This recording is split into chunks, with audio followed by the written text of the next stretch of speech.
If you bring yourselves to orders, please, ladies and gentlemen. Good evening, I am Councillor Clive English, the Chairman of the Overview and Scrutiny Committee, and I'm pleased to welcome you to this meeting of the committee. This meeting will be broadcast live to our millions of watchers and viewers around the world and recorded for playback on the Council's YouTube channel. Will anyone else be recording the proceedings? I'm not asking to stop anyone, just so that we know that's happening. No, I don't see anyone. If a fire alarm sounds during the meeting, please remain seated and members of the Democratic Services team will assess the situation and give further instructions on the evacuation of the building if necessary. Can people please ensure their mobile phones are either off or on silent mode, please, as that can be extremely distracting to the meeting. And please try and make sure you turn your microphones off when you finish speaking, please. Right. Item 1, apologies have been received from Councillors Cannon, Gooch and Round. Are there any other apologies? Substitute members? No substitute members present. Urgent update item 3. There is an urgent update to item 14, committee work programme, which is a scrape produced by members that suggested the ITS review. It's agreed we take that as an urgent update, members. Okay, we can't take that as an urgent update because no one said anything. Can I ask again, can we take that as an urgent update, please? Thank you, members. Thank you. Item 4, are there any visiting members? Can't see any, don't count cabinet members as visitors. Item 5, are there any disclosures by members and officers? No. Are there any disclosures of lobbying? No. Item 7, to consider whether items should be taken in private because of the possible disclosure of exempt information. I can't see any reason to have any of this in private session, so I'm proposing to take everything in public. Is that agreed? Thank you, members. Right, minutes of the meeting of the 19th of September. Right, these have been reviewed, so would you like to say anything about the review of the minutes? Thank you, Chairman. Good evening, members. So after the last meeting, Democratic Services have confirmed that the decision was not implemented before the call-in meeting in relation to minute 81 and that the minutes are accurate. There was a concern raised about the minutes in that they did not include that there was an absence of clarification on the decision already being implemented. However, minutes can only record things that take place at the meeting, not their absence. But these minutes are the committee's and can be amended with the committee's agreement. I've also noted that wording was requested to include the name of the item in paragraph 1 of minute 81, but that hasn't yet been actioned. So I'd be grateful if the committee could confirm if they want to make any changes to the minutes and specify any other wording they'd like included and or approve the minutes. So thank you, members. Councillor Thompson. Thank you, Mr. Chairman. Firstly, there's a small typo on page 3, the penultimate bullet point. The sites, certainly, thank you. Page 3 of the papers for the meeting, queried as the site's existing planning permission, I believe is what it should read. It says exiting. So that's put in there. And just to clarify that the date of the second letter was my request to be appended to this, and I think the officer has just made it clear that that was agreed at the meeting. If that is the case, then I'm content with that. Thank you. Can you just confirm that we put in the correct date of the letter? What was it the date of the actual decision? Yes. We can add that in if that is preferred. So the date that it would have been. Confirm that that's being added. So subject to that, can we agree the minutes as accurate? Thank you, members. Right, I shall then sign those in due course. Moving on to the minutes of the 17th of October, are there any comments on the accuracy of these minutes? Not seeing any. In that case, can we approve those as a correct record and be signed later? Thank you, members. Item 10, presentation of petitions. There are no petitions. Item 11, there are no questions from local residents. Item 12, question and answer session for members. There are no questions and therefore no answers for members. Item 13, Cabinet Forward Plan. I will ask the clerk to outline if there have been any substantive changes to the forward plan since the agenda was published. Thank you, Chairman. So amendments to existing items within the forward plan include to Maidstone Leisure Centre and the property acquisition reports that were shown for decision in November 2023, and these have now moved to December 2023. And we've also had some additional items included in the most recent publication of the forward plan, and these include a response to the Kent Walking and Cycling Plan, community infrastructure round 1 process review and round 2 bid prospectus and programme, and a financial inclusion and social wellbeing strategy. Thank you. Thank you. Are there any questions or comments on the forward plan? No, in that case, can we note the forward plan as updated? Thank you. Right, move on to item 14, committee work programme. An urgent update, the integrated transport strategy. Councillor Clark, did you want to say something on this? Was essentially your point. Yes, Chairman. So as members would know, I brought this to the work programme. This this programme is essentially a programme that was largely funded by CELEP from the government, but also from developer contribution. In total, we received we were receiving £8.9 million from CELEP, and we were receiving 7.67 million from developer contribution. Those numbers are in the October 2018 Joint Transport Board minutes. It gives a breakdown of where the money's going, where the money's being allocated. And to give you an example, you've got the sites north of Sutton Road, Langley Park, north of Bicknor Woods, three different sites where we developed, where we collected. We collected millions from the developer. The total amount listed here is 4.796 million for that junction. Presumably that would also include some from CELEP. Now that's one of the junctions that's in the list that was initially brought to JTB in 2017.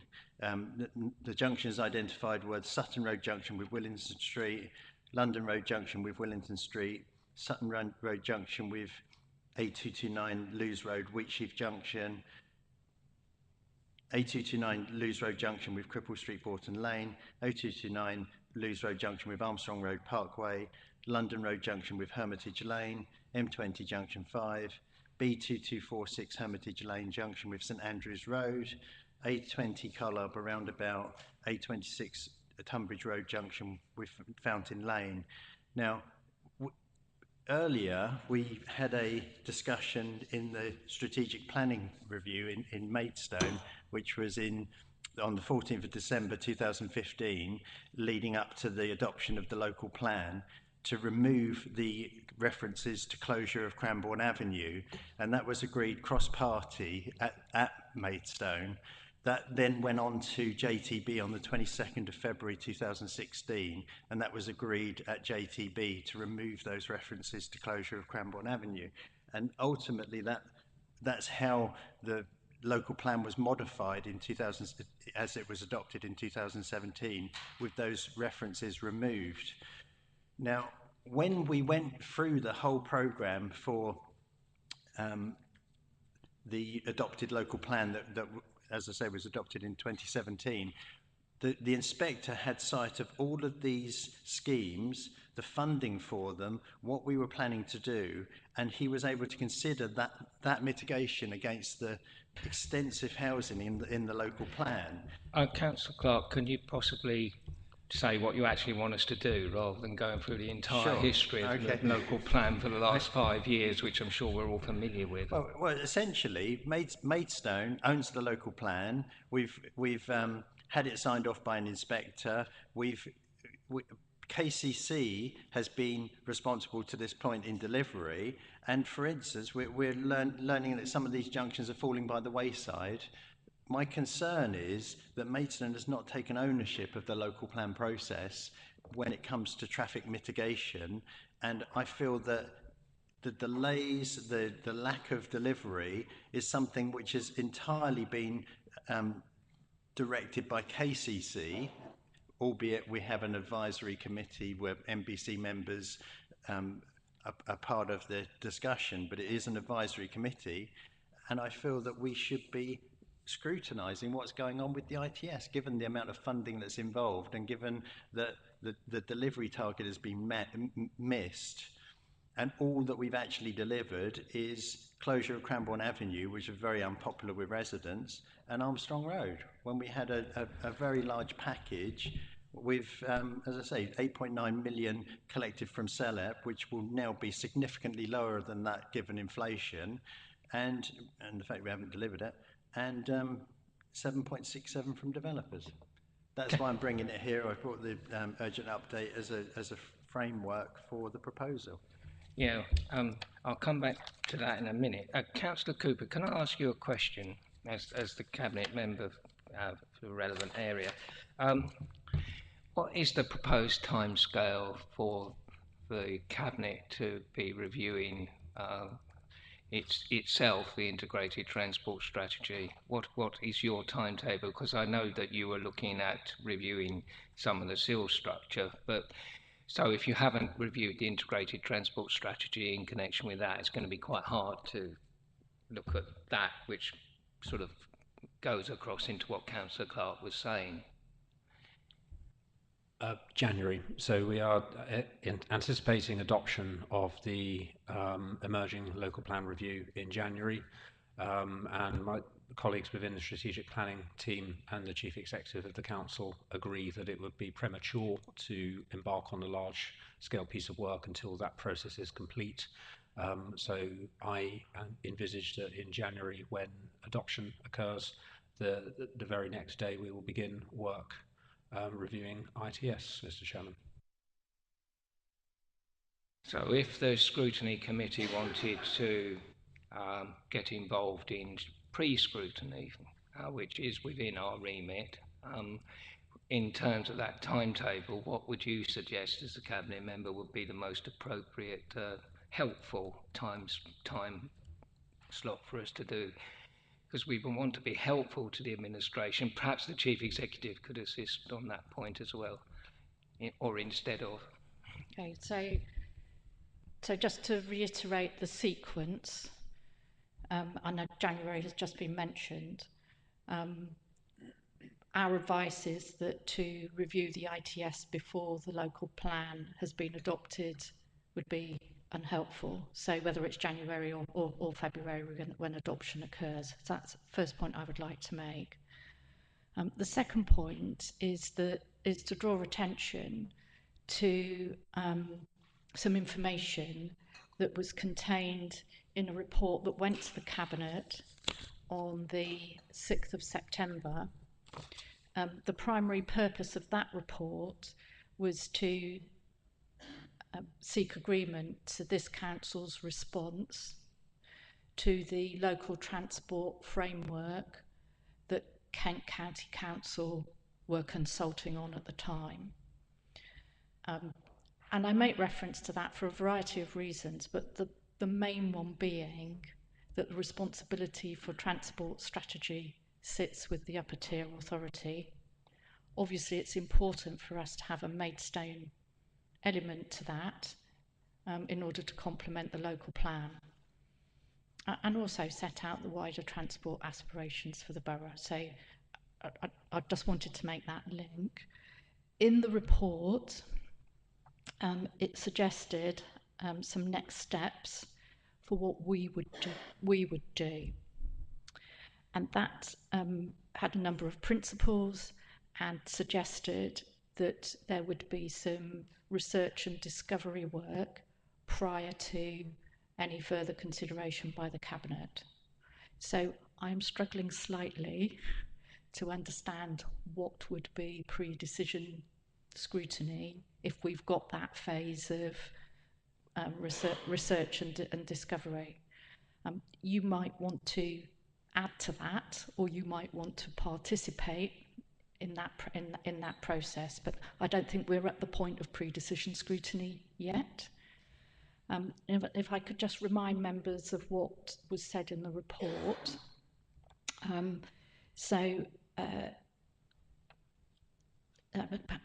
just if people want to read it in more depth at their leisure, but paragraph 6.3, we proposed that the starting point would be for this council to ensure that the Maidstone ITS meets sustainable development objectives, and we set out what that would mean in a number of different bullet points.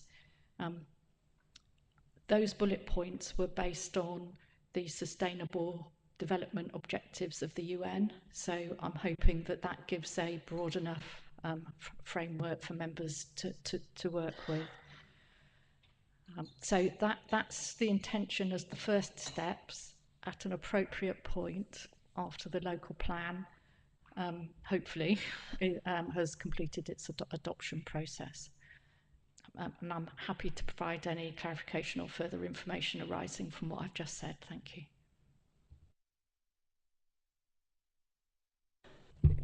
Thank you, Chairman. I always think scrutiny is a very positive thing, and the process and feedback is largely relevant when we stick to the subject, although sometimes we can go off subject. I suppose my major concern is if we do this in the wrong order, then we jeopardise the adoption of the local plan and also the fallout from that. I'm not going to go down the route of a developer's charter, etc., but it does mean that we lose control. And although I feel we should scrutinise the document, I, for one, would rather wait until we have adopted the plan and then we can look at it, because I don't think residents are going to thank us if we jeopardise that timeline, which my understanding is we are very tight anyway. So I'd like to propose that with this particular review, we look at it after the plan has been adopted, whether that's January or February, and then take it up after that point. So that's my proposal, Chairman. I agree with you, Councillor Blackmore, which is why I know we'll come to you very shortly, which is why I'm going to second it. I was asking for the appropriate guidance from the Cabinet member on the time slot, because I think this piece of work does need doing, but there is a time and an order and a sequence to these events, and we need to be in the right sequence. Councillor Webb, and then I will come back to Councillor Clark. So I was indicating I would second the motion. Sorry. Councillor Clark. I understand the concern about the local plan update. My concern is that we have an adopted local plan. We actually are not, there are many traffic measures in the adopted local plan 2017 that have been moved out. Take, for instance, the Sutton Road. On Wednesday, the 8th of July 2020, over 3 years ago, the head of, this is just quoting from the minutes, the head of planning and development confirmed that whilst the Section 106 monies had been allocated to the A274 Sutton Road Willingdon Street scheme, not using the funds would potentially cause problems in negotiating further Section 106 funds when the previous entitlement had not yet been spent. Now that's just, I'm just giving you a snapshot. That junction has been pushed out into the long grass. When you look at the current JTB programme, it mentions the fact that this is already funded from developer contributions, so it will be done at the end. Now, that doesn't sit squarely with what the head of planning and development has said well, all those years ago. My concern is that we're essentially, I feel we're almost saying to the government inspector, or we're saying to ourselves, let's not make any mention of the fact that we failed to deliver anything in the 2017 local plan that was adopted, because it might put it over the parapet that we didn't actually do any of the mitigation that perhaps the current examiner would assume would be ongoing. And these works are being pushed out. The original plan was for them to be delivered in 2020. I'm very concerned that we can't, as a scrutiny group, look at what's happened to this point, regardless of what's going on with the local plan update. I might be more sympathetic with that if I was quite seeing what the purpose was. I mean, I can see what the purpose of the review is, and I fundamentally agree with having one. When we have the local plan review, and we're looking at how to recast the SIL priorities and hopefully bring forward some of the schemes we want, like Fountain Lane and so on. And some of the delay schemes. What I can't see is the purpose of a meeting which would have to be in December or early January if it's before the local plan, which is quite tight anyway. What we would do, what we would actually achieve, other than stating that we haven't met those objectives, which we already know. So what I'm not seeing, and which I was trying to get at, is what doing it earlier actually achieves.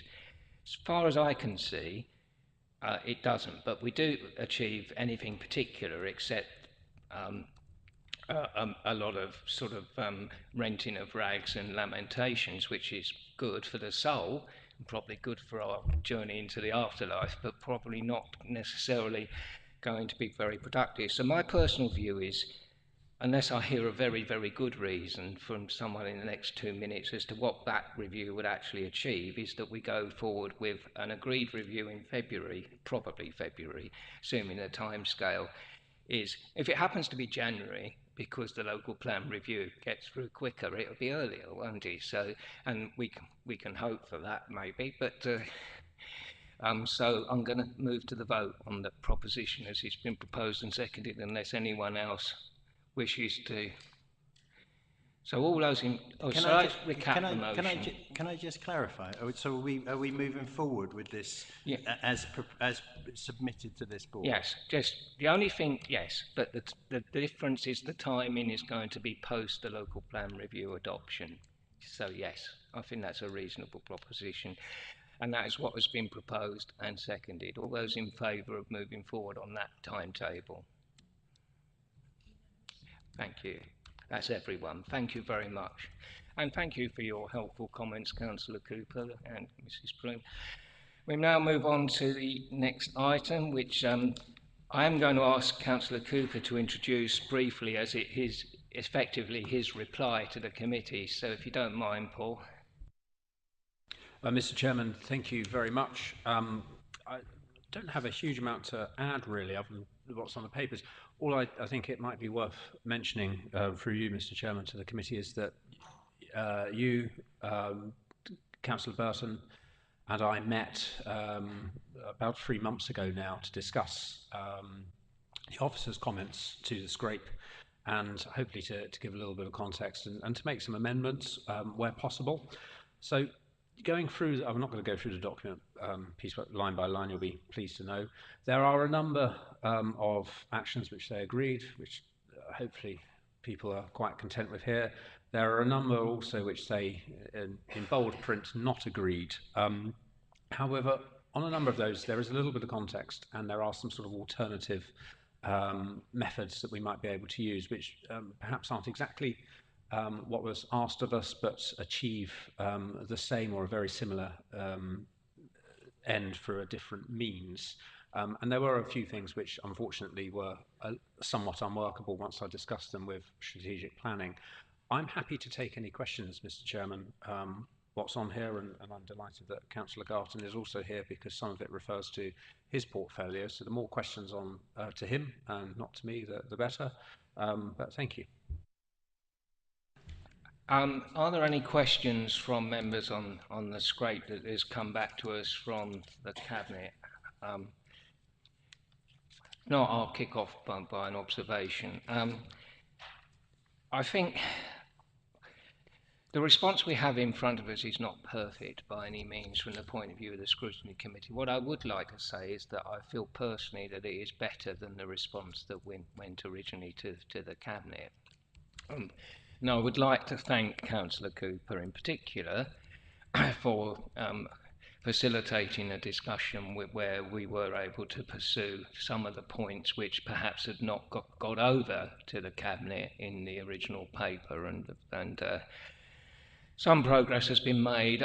There are some points where it is suggestions for future approaches. I think is perhaps the gist of the wording, so there is opportunity for further discussion from this committee as we progress to possibly bring some of these issues that remain unresolved forward.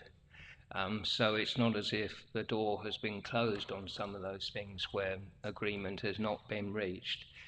I remain convinced that we could have moved on two of the others, but I shall return to that at some future point perhaps, as those would be within the internal gift of the Council to reconsider at any time. So I personally am not ecstatic at the response, but I think it is a reasonable response, and I'd like to thank Councillor Cooper and Councillor Burton for being pragmatic and having a discussion which has at least moved us a lot further than the original officer response, which I think did not fully understand some of the points that were being made, and likewise there were some possible misapprehensions on this side as well. So any further observations or comments? Everyone's being remarkably quiet. Councillor Webb, were you indicating? Just waving. Okay, on that basis then I propose that the committee accept the scrape at this point. Is that seconded? Thank you, Councillor Cleater. All in agreement? Thank you very much indeed.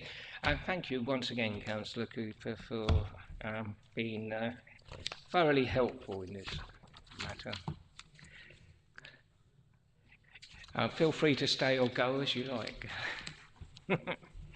We now move on to the Environmental and Waste Crime Enforcement Review, and we have a quick change of personnel.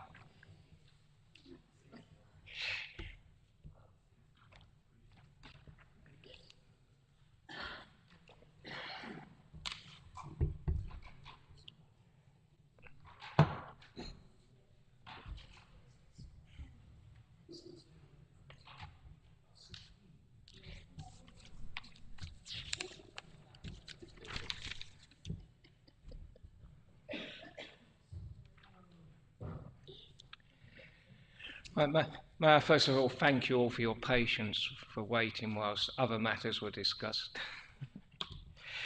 And thank you for coming along this evening. I hope everyone's seen the briefing note that was produced on this issue. If you haven't, please wave frantically now. Right, in that case then I'd like to invite the Cabinet member and officers to highlight any particular item of interest to them and to generally introduce their remarks this evening. Would you like to start, Jennifer, or would the Cabinet member like to start? Yes, thank you. I think what you've got presented in front of you covered the sort of headline topics that were discussed at the last meeting, and then hopefully some suggestions of areas where we would certainly as officers and Councillor Garton as the Cabinet member appreciate some viewpoints on perhaps priorities. I think, as I mentioned last time, waste crime over the years has changed in priorities. You know, it started with littering being sort of the key sort of crime that we were following with on street litter enforcement. And as we had success with that, it moved on to fly tipping, which is sort of more visual often and detrimental to communities and to the environment. But as time moves on, we've said, you know, there's now a wider range of, you know, waste crime sort of enforcement we can take around. And last time we discussed from managing agents who are not managing their waste properly, we're using CPNs, CPWs, versus also a duty of care notices that we can serve to the businesses or to even residents. And we tend to take the approach that often a resident has unwittingly given their waste to someone who ends up fly tipping it, and how we can focus on ensuring those residents understand the obligations they have and making sure that they are asking the right questions and checking the right information. And also last time we did factor the fact that social media really is a big driver behind a lot of this now, where people, I was saying to Councillor Garton earlier that, you know, I saw on my local sort of Facebook page of someone saying, can anyone get rid of this rubbish for me? And that's where, you know, someone will unwittingly offer, you know, they'll be offered help, and that waste ends up just down the road or, you know, in a field, in a ditch, wherever. So really it's for what you as a committee can give us as feedback for what areas should we be tackling. I think in here there's a number of sort of requests we're asking for. Last time we talked about a particular site, the old DVLA site, but there are others, specifics that we could really tackle and take on as sort of pilots, because I think one, and we did discuss this last time, one sort of scenario doesn't always fit all. So, you know, one type of enforcement action won't solve every case. It has to be different. It has to be, you know, specific to that issue. And the more we can therefore trial different approaches from some, I think we said last time about actually just charging them for the clearance of the waste. If they're never going to act on it themselves as a managing agent, let's put them through the commercial system and just keep clearing it, but at least they're paying for it, versus others where we might be able to change behaviour. So that's really the plea to the committee, that we just get feedback on what you'd like to see us focusing on going forward.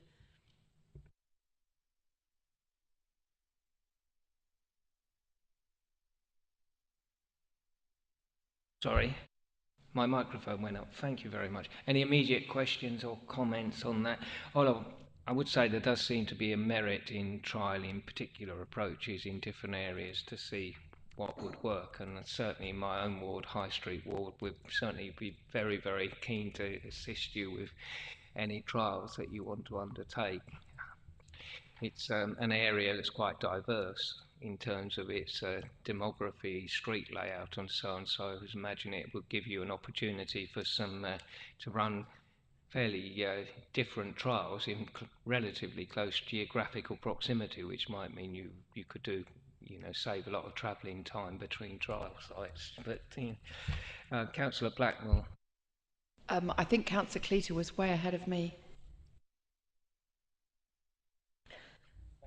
He always ignores me anyway, so I just give up, you know. I can see that we looking to liaise with Medway Council to encourage assistance with voluntary litter picking groups, which I think is a good idea. Could we check with Medway, because I know they're going down the road of actually not charging for bulky waste, to see if that has an impact on a reduction in fly tipping? Because I understand that what they're looking at is the cost of enforcement going to be balanced out if we have a free collection service? Would it have an impact? Because whatever way we want to save money, and I absolutely agree, Jen, because I saw a post on my local Facebook page where a lady had put her washing machine out for the insurers to come and look first thing in the morning, and when she went out, someone had taken it, and she was busily putting a plea for it, can you please bring it back? But I absolutely agree as well, and some of the high street stuff, absolutely, but that's going up into the east as well, because I noticed the building that's adjacent to Albion Place Medical Centre, and that quite frequently has a lot of not enough bins, not emptied enough, etc. And I think they cause a lot of the waste. Also vandalism. in certain areas where people are breaking into locked areas. I've had more to do with my day job, but it's in your ward again, Councillor English, where there are issues down by the River Len. There's a couple of buildings there. So I think we have to try everything, but I'd be quite interested to see what the figures are for Medway to see does that lead to any improvement, and if it does, could we look at trialling it maybe in an area. Thank you. Thank you very much. Councillor Blackmore. Thank you, Chairman. I'm not even going to start on the rural roads because I think you're all familiar with the issues, so I'm not going to waste everyone's time and belabour that, other than to say that fly tipping in rural areas is a massive problem. As I said, I won't belabour it. Couple of things. What is a CPN and what is a CPW? Because I'm not very good with acronyms, never have been. And also, mobile technology. So not talking about mobile phones, but mobile cameras, because I know years ago where we had, and I'm going back a long time, but when we had particular hotspots in rural areas, I believe we had temporary cameras we could put up. Is that still used? Is that possible? Is that something we've given up with? Or have we got even better ways of trying to find out the culprits? Because I know you can get infrared cameras, so I just wondered what technology we're using, please. Oh, and what the acronyms are. Yeah, absolutely. So let's start with CPNs and CPWs, community protections notices and community protections warnings. So if a resident or a property owner have waste in their, say, in their front of their gardens, we can issue them a warning. This is an official warning, what tells them what they should and shouldn't be doing. If they don't carry out what we ask them to do, then it turns into a notice, and there's certain legalities that we have with that. So it's our it's our warning process and our notice process. As for the rural fly tipping, we know this is a problem, and the commercial level of our royal fly tipping has gone through the roof in the last 18 months. It is a problem. We know the area. We are tackling it with mobile CCTV, but it would appear that, like any kind of crime, the criminals get a little bit smarter, and we are probably one step behind. So we are still deploying a lot of mobile CCTV, but we need to step it up. We need to be a lot more advanced with our technology of our CCTV, and that probably may come down to a bit of a funding. And I didn't want to lead the group down a certain path here, but funding for CCTV would help. I think we're almost in a position now that some of these hotspots need permanent or even semi-permanent CCTV because they're such a regular locations, and there is very smart things, live feed, infrareds and stuff. The technology's out there. I think because our waste crime team has been understaffed for such a long period of time, and now we're getting back up. Carl's doing a great job of finding out what's out there and actually updating me as well. I realise that my knowledge is also a couple of years old as well. So we're doing what we have. We're pushing it as far as we can, but we definitely need to push it up the next level, especially with our CCTV. We are, I believe next week we're actually putting a number of our staff through drone training, so we can start using drones and what have you. So yeah, we do need to get a little bit sharper on our technology, and we will. Thank you. Does that answer your question, Councillor? I like the drone stuff. This is great because actually, if the technology is available, then we should be using everything at our fingertips. Fantastic. Loving that. The only thing is, we did mention about having something in the Borough magazine, and I think, and it is referred to within this article, but I do think if we could mention things like the CPWs, I can't remember what it was, something, a control something warrant, it's a community, that's it. I think if we could mention those so that residents know what they are and maybe give examples of when they have been issued, because I do think that education is absolutely vital, and education doesn't stop when you're 18, it continues. So I think the more we can do to educate our residents, I think the better. I mean, it would be quite useful. Oh, sorry, Councillor Garden, I'll come back in a minute. Thank you, Mr. Chairman. Didn't want to butt in. I think all waste crime should be intelligent. Tackling waste crime should be intelligence-led. First of all, the information. So we need to go on social media. We need to go in a Borough Insight magazine. We've got to explain to residents the implications of employing people who are not licensed to dispose of waste. We've got to put that on social media. Then comes cooperation where we find local hotspots of fly tipping, for example, like in a rural area where all you councillors can actually assist because you will know your area best. You talk to the parish councils, and if the parish council identifies there's a hotspot, talk to me, talk to Mr. MacIver, and we will get cameras down there. And that is the third leg of our intelligence-led crime, tackling waste crime, is the enforcement. And the enforcement is sort of self-funding in a way, because all the money we're taking out of enforcement will be reinvested into enforcement. All the fines will lead to more technology, to more personnel on the ground. And so this paper is talking about budget pressures. Let us catch a lot of fly tippers, that we get a lot of money to put more money back into the system. That's where the money will go. It is pretty much ring-fenced. So glad you said that, Councillor Gart, and I really would like to see us taking in so much money in fines that we are able to substantially ramp up enforcement in a virtuous circle. Talking about enforcement, a number of these issues do arise in properties that are owned either by other local authorities. The one that Councillor Cleater was talking about is owned, or certainly was owned, by council with a particularly poor track record. Doesn't seem that the managing agents for some of these councils are very good. Should we be contacting the actual councils concerned and drawing to their attention their operation of some of their, shall we say, managing agents? If you want a list, I can give you one, but probably not in an open meeting. Because I'm not sure that members of those councils would be overwhelmingly overjoyed to see how their reputation is being dragged through the mud by their own contractors. So it might be something we should consider.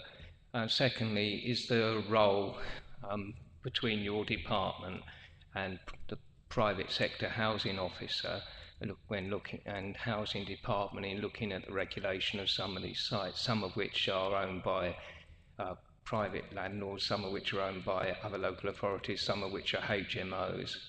It's just that there does seem there might be a potential enforcement overlap, and it might be worth talking to between departments, assuming you're not already, of course. Thank you, Chair. There is a crossover because some of that is waste management. So before it gets to waste crime, waste management go through a process of education. So it's about how people are presenting their waste. We are in conversation with quite a few some of the agents, particularly recently Kent House. There was a lot of litter, both recycling and domestic waste, strewn all over the bin area. We've identified the housing agent or the letting agent or the management company, sorry for that. They've cleared the waste now, but we've gone through a process of issuing them warnings about how they're presenting their waste. So we're doing that first, and then once we're able to go through that, if that's still not being adhered to, then we look at enforcement next. It might be useful for members of the council and perhaps some members of some officers in departments if we could put some explanation into the papers as to how that process works, so that we know who to report to at what appropriate stage, if you see what I mean, and that would be useful education for members and parish councils so we don't go to the wrong department at the wrong stage of the process. Yes, most certainly, because it's easy. My two teams, waste crime and waste services, obviously sit right next door to each other and are constantly talking about these issues. But a lot of it is happening, as Carl said, before it gets to waste crime. So that team is dealing with the housing team, where it's they're involved, and private sector housing, where there's issues with landlords. And there is a two-way conversation going on with that, particularly when it gets into HMOs and that sort of realm. And we try and take a pragmatic approach, because whilst we have, from a waste collection point of view, the capacity they get is X, you know, for the number of properties, number of flats in a building, we want to manage the waste correctly and carefully, and if it takes another couple of bins to resolve that and keep it contained, then that's the approach they'll take, and they'll work with, as I said, the landlord, managing agent, and also our own internal teams to make sure that's all joined up. So I think, yeah, going forward, there's a lot more we can do to publicise that we are all in it together, because I think sometimes messages feel like they get lost because, as you said, people don't know who to report it to, or think, you know, the waste team might not find out if something is raised with private sector housing, or vice versa. So there's a lot more conversations that are happening, and when we get word of HMOs or buildings that are producing a lot of waste, we check with council tax, we check that they are, you know, listed as council tax, and then sometimes they're not, and we let that team know that there's obviously a property there producing a lot of waste that is down as a single property rather than a HMO. So we're trying to keep that two-way conversation happening, and I think that's really positive, but I think you're right, we need to shout about it a little bit more. Yeah, that's very useful, because I think the more we understand the process on both sides, the better. Councillor Thompson. Thank you, Chairman. Can I begin by thanking everybody, yourselves and others who've assisted in composing the document and these few pages. I remember sitting here when we met a few weeks ago and inviting volunteering of information, and there are things written down here that we weren't told in the evening, and that's very welcome indeed. Returning to the question about technology, which Councillor Beckmore already touched on, I note that there's a comment about opposing technology being developed. I think I can guess what that means. It would be nice to hear a little bit about what that looks like. But I think the main points for myself would be that items E and F, pages 53 and 54, I think, are the ones that I would like to see expanded. The other points are extremely valid, but the items E and F, I think, are the ones we should be looking at. And the items that are listed, the bullet points that are listed, are useful and particular, but the briefing that we've got in the brief that we've got in the introductory paragraph invites more things than is given in the bullet points, particularly an in-depth discussion concerning budget pressures and possible opportunities for mitigation. It would be good to have a wide-ranging review of, given your now upscaled staffing, the expertise that's been brought in. It is very good to hear that we've got people with considerable police experience being brought into the team. That speaks volumes to the seriousness that's been brought to this. How do we know within, say, the next 12 months that whether the scale of your operation that you can offer, I'm harking back to the map with all those blue dots on that we saw, the huge challenge that you face. How do we evaluate to the extent to which the budget that you have does enable you to adequately meet and thrive and be successful in that? It would be nice to see some more points being added under item E, I think, to hear you volunteering that. And again, to reiterate what I said last time, with a supportive expectation from ourselves. We know that you're doing your best for us, and it would be nice to see you spell out for us how you see that working. So thank you very much.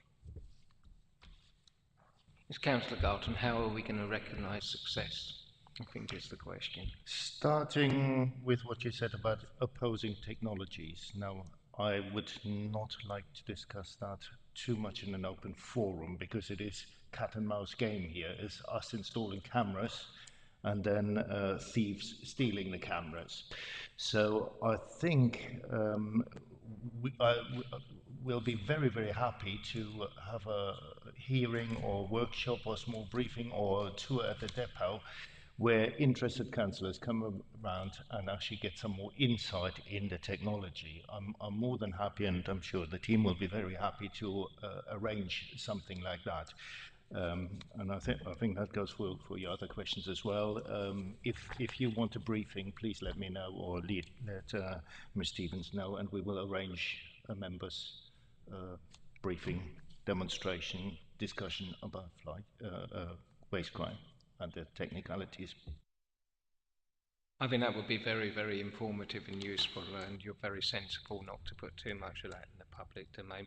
But returning to the budget issue, which perhaps you could say something about how we would recognise success.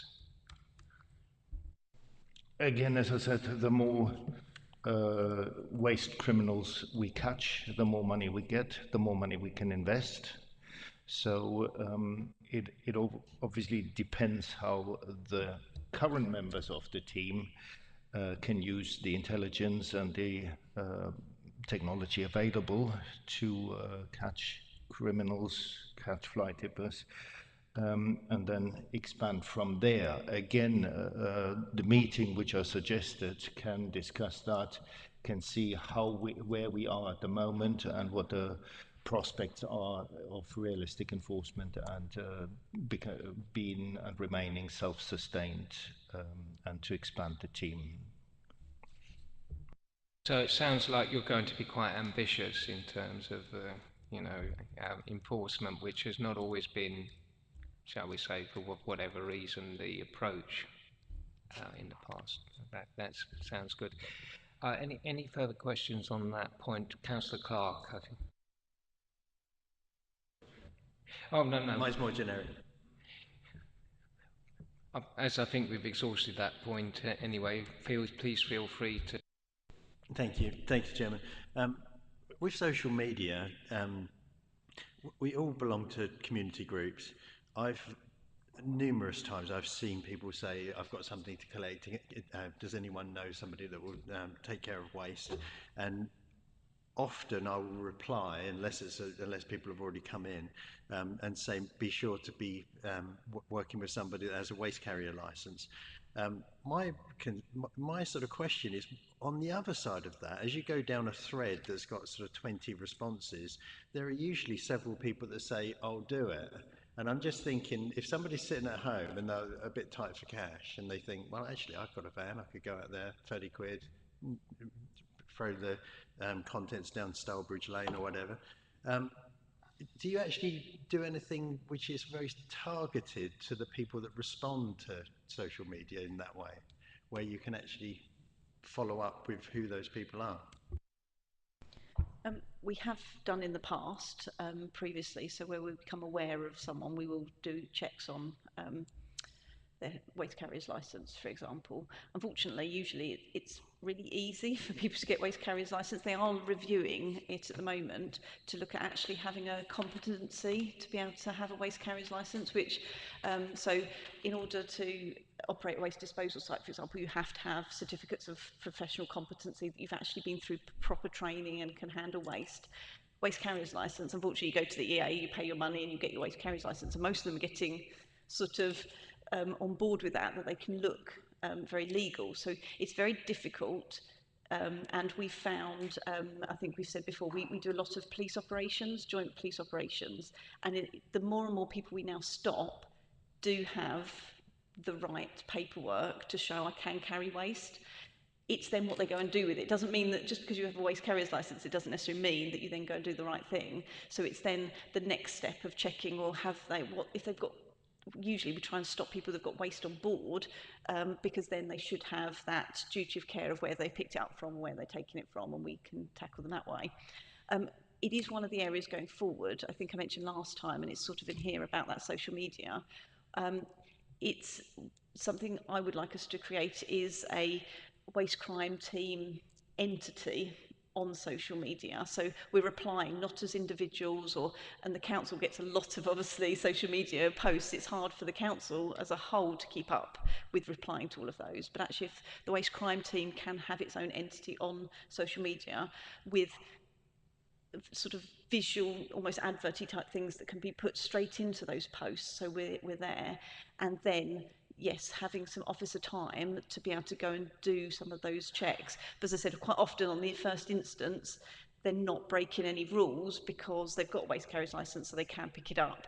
It's trying to keep track of if they're out and about and doing stuff, trying to use the intelligence. And it's one of the key things we have is access to the Intel analyst based at KCC within their trading standards team, that we can therefore put Intel onto them, and equally they'll share if Medway or Gravesham or whoever else have found someone who's fly tipping or something, we share that information, so it does build up a picture on a company, or on activities of an individual or a vehicle that is known to be operating in various areas, and that then has been used to form prosecutions, often at that point led by KCC, because it might be across multiple authorities, to take that forward.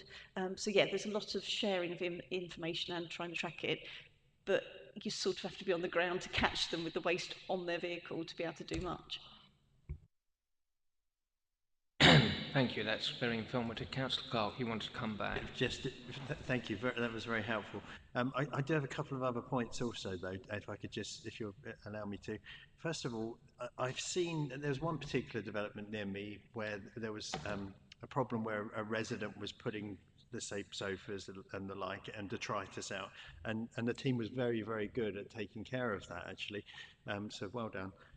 But I wonder, that's quite a new development. I wonder whether you are in any way involved with the planning team about developments, because sometimes you get these little nooks and crannies, or you'll have it where there's a development where you go under a carriage arch to get to the properties and everyone has to bring their waste to the front. I just wonder if you're involved in planning policy. That's one question. And then finally, we used to have a freighter service, and I know that was costly to the council, but in terms of trialling things, is that something where maybe we look at this, maybe the top 5 hotspots, and consider whether or not the freighter service might be useful for those areas, perhaps?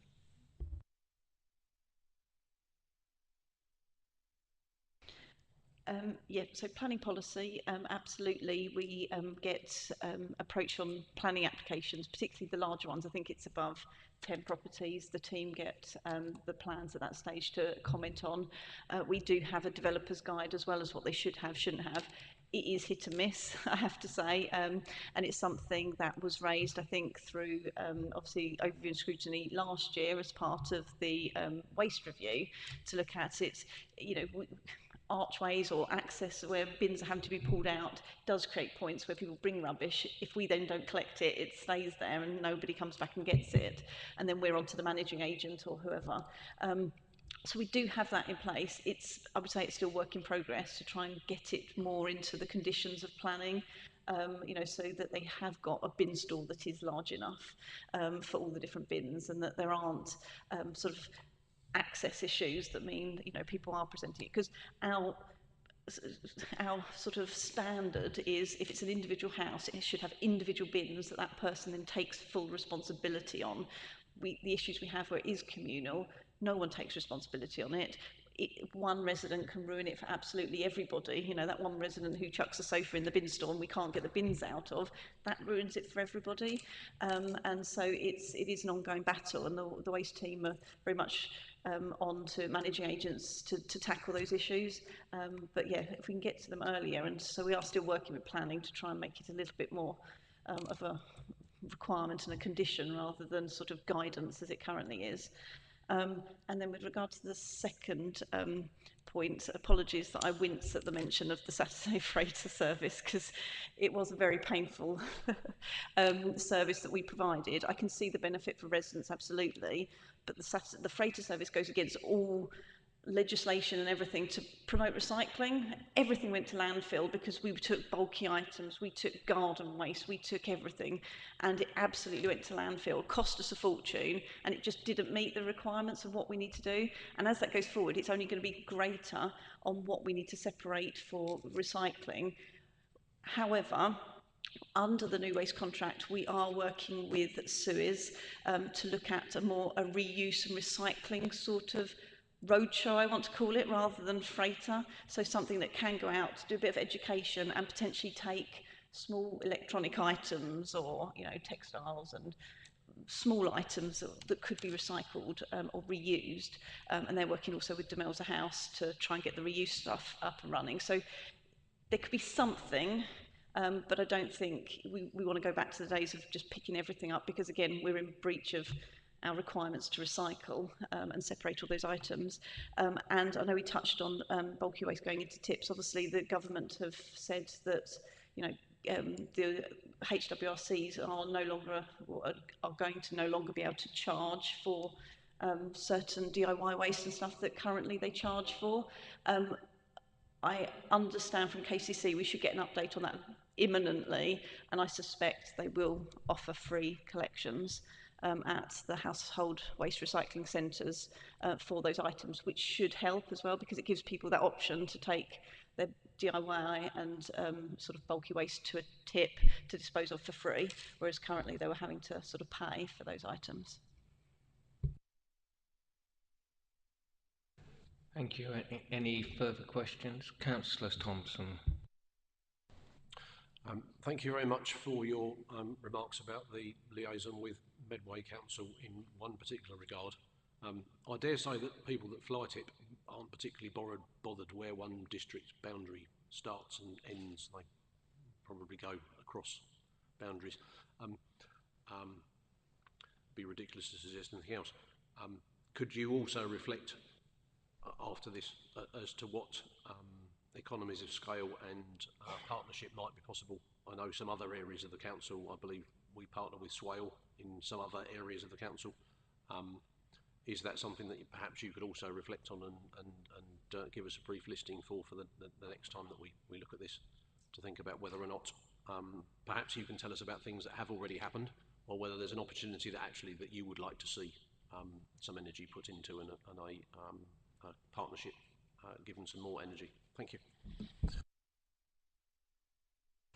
Most certainly. So one of the projects that it mentions here, we're looking for we're bidding for some external funding, and as part of that, what we're proposing to put forward is to work with Medway Council and Tunbridge and Moorland councils. We haven't officially approached them yet, so but because we have a lot of issues around the Yelstead Lane area, and when you look at it geographically, you're right, fly tippers don't think it's borough boundary here, must be here, but equally fly tippers generally get rid of the waste as quickly as possible. They're not picking up in Swanley and travelling down to Yelstead Lane to deposit it. You look at that geographic area, you know it's coming from Walderslade, Lordswood, Chatham, that sort of area. So that's us, that's Medway, and that's Tunbridge and Moorland. So part of that would be to look at how can we collectively as a three work together to make sure residents, doesn't matter if they're Maidstone residents, Medway residents, understand their requirements and therefore don't use these local providers and deal with it appropriately. So, and if we can get it to work there, then we can take it forward and work, as you said, with Swale, so areas like Stockbury and on the Downs where we sort of border Ashford or border Swale, we can do the same approach. Sorry, Councillor Garton, were you indicating there or not? Yes, I was. I just want to put a little bit of the political spin on that. Unfortunately, household waste disposal sites are county council issues. And while we are now lucky enough that county council, for the time being, certainly kicked the idea of closing household waste disposal sites into the tall grass, the agreement they had previously with Medway that Maidstone residents could use the Medway site and vice versa is no longer in place, and I don't think that will I don't think there's a good chance in the foreseeable future that that will be available again, which makes it then very difficult for local residents close to the Medway towns like Waldersley. They would have to come all the way down to Allington or Tovel rather than go to the local waste disposal site, which is just round the corner. So, as I always say, the sooner we get into unitary territory, the better. But that's, as I said, a political point.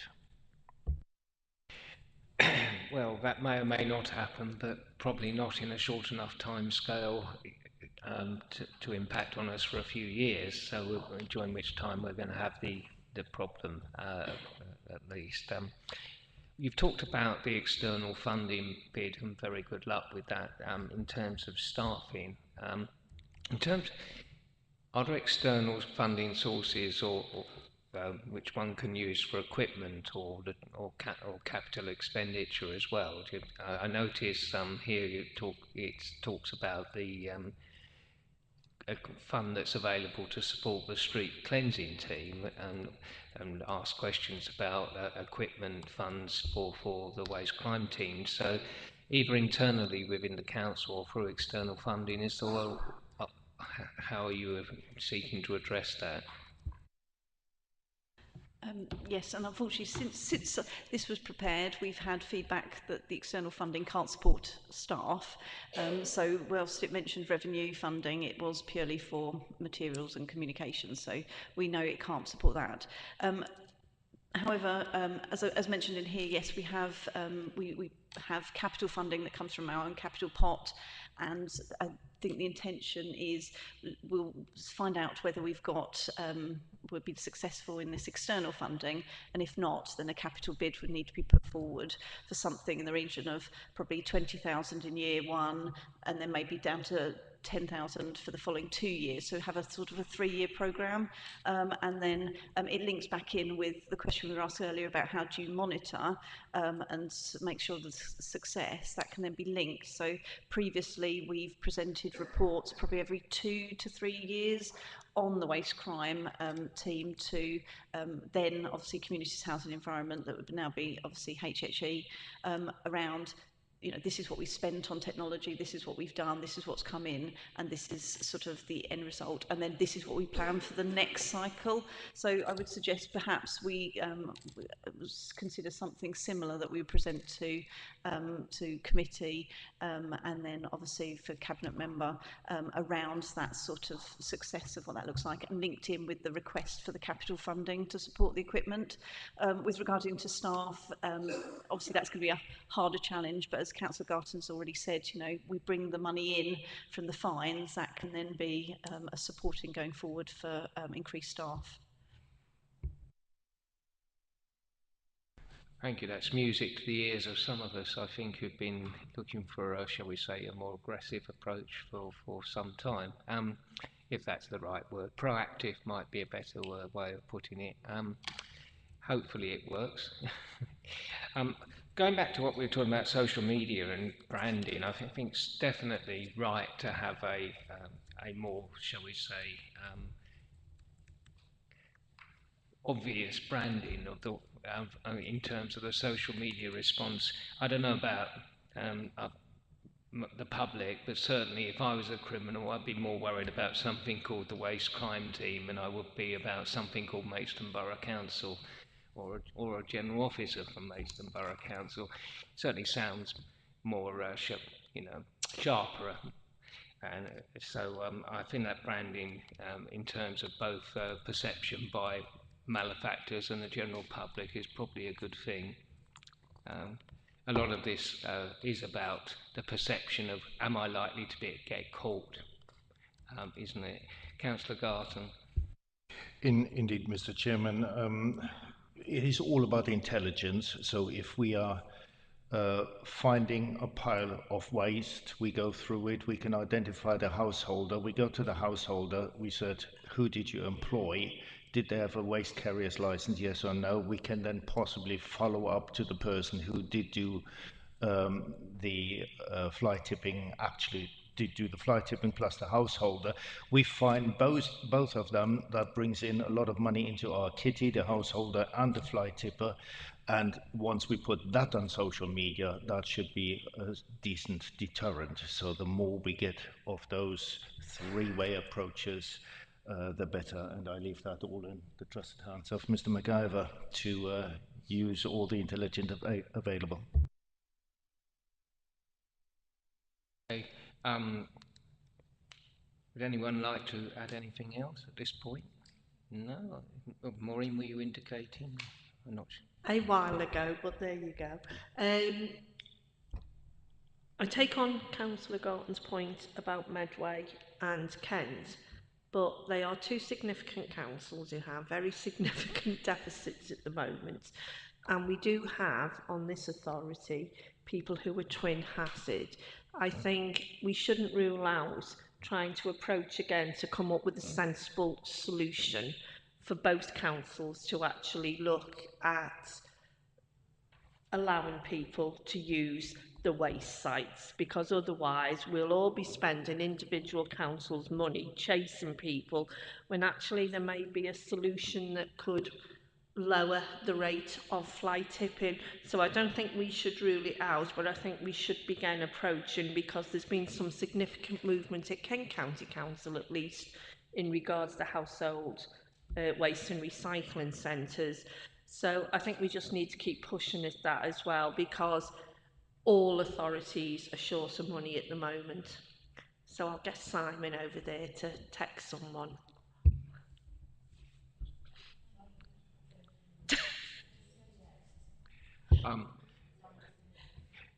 Is there a private discussion going on? No. Okay. Wasn't quite sure whether we were going to get a further contribution there or not. Right. To conclude the discussion for the moment, would the cabinet member and officers like to flag up any particular issues you think that you would like us to ask questions about, or give a view that we have not discussed this evening? Councillor Garton. Maybe only to reiterate cooperation, the point of cooperation which I made earlier on. If members have local intelligence, always talk to myself or Mr. MacGyver and pass local intelligence to us, that we can highlight the black spots for fly tipping and waste.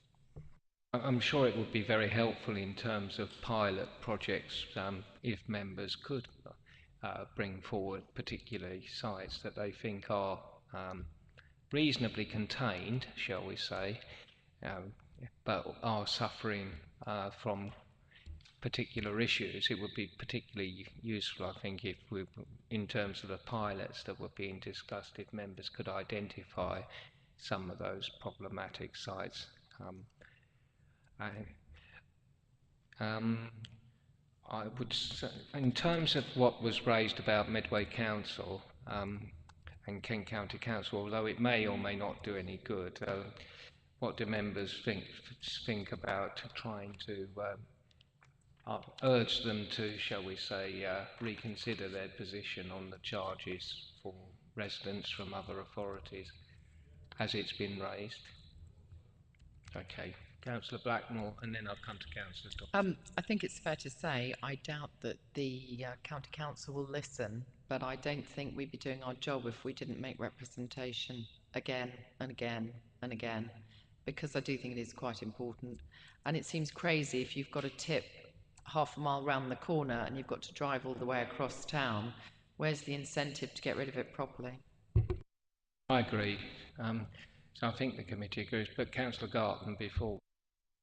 Mr. Chairman, I think it would be most appropriate if either yourself or you and I would draft such sort of correspondence, rather than letting officers take the approach. It is a member-to-member conversation we need to have with our colleagues, rather than officer to officer. If the committee is happy, I'm quite happy to co-sign a letter with Councillor Garton, if he so wishes. Councillor Blackmore. Do you remember years ago, Councillor English, we had something called Invest to Save? I think it was used across a variety of issues. I don't know whether that's something we can bring up with KCC. The fact that you could have, a small amount of money on one project, but actually overall the benefit is for the greater good. I don't know, just a thought.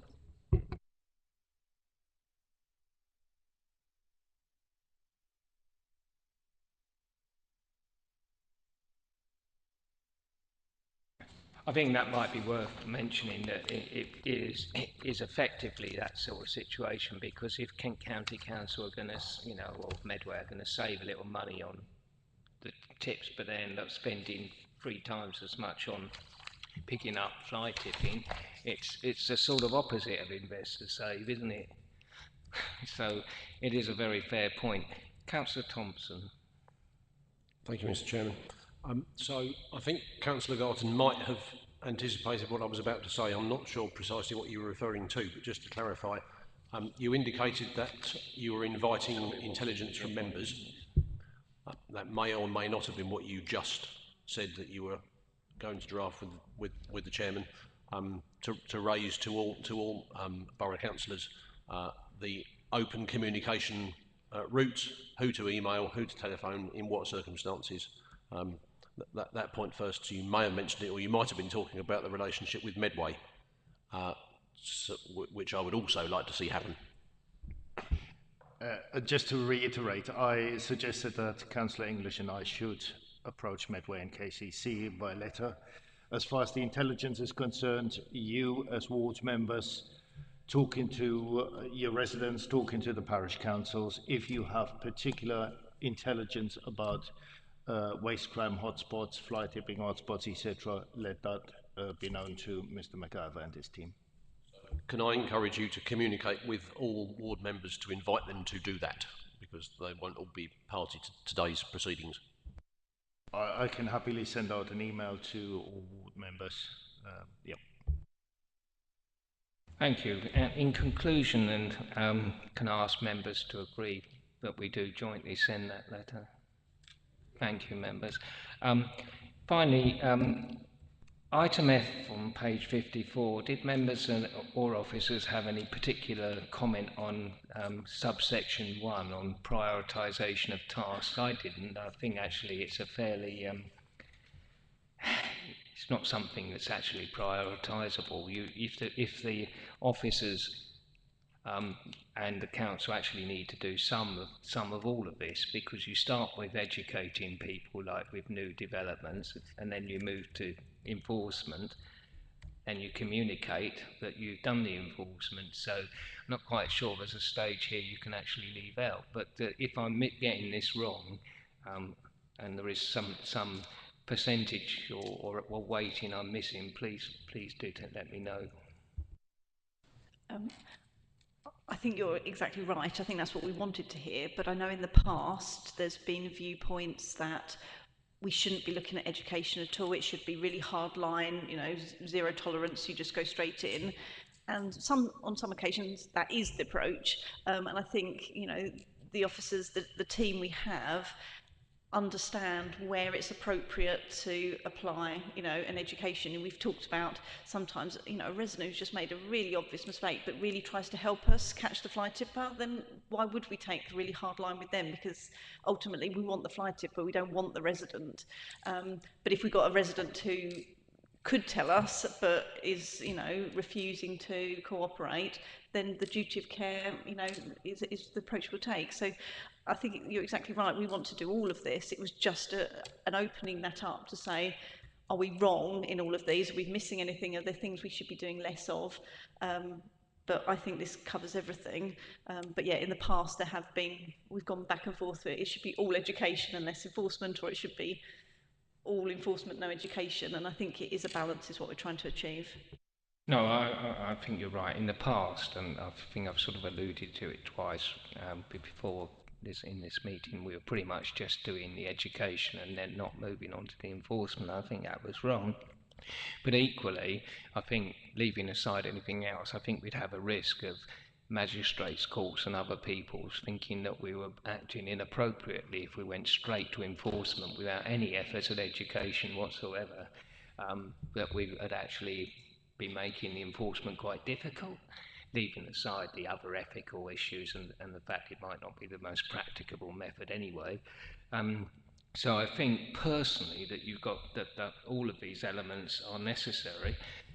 We can review, I think, going forward whether any particular element has been overemphasised or underplayed, and to an extent some of, the amount of fines, the amount of litter, the amount of CPNs and CPWs issued, all of that's going to be useful information going forward, to see how this is working out. So I think it's right, but if members think there's something wrong with this, now is the time to say, because otherwise that's how it's going to go forward, I think.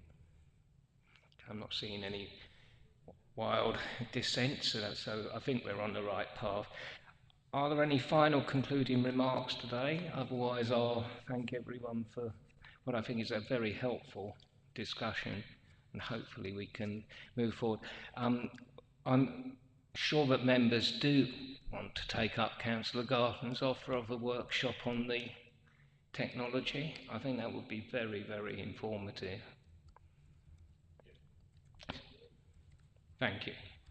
And thank you for that offer, Councillor Garton. Much appreciated. So I declare the meeting closed.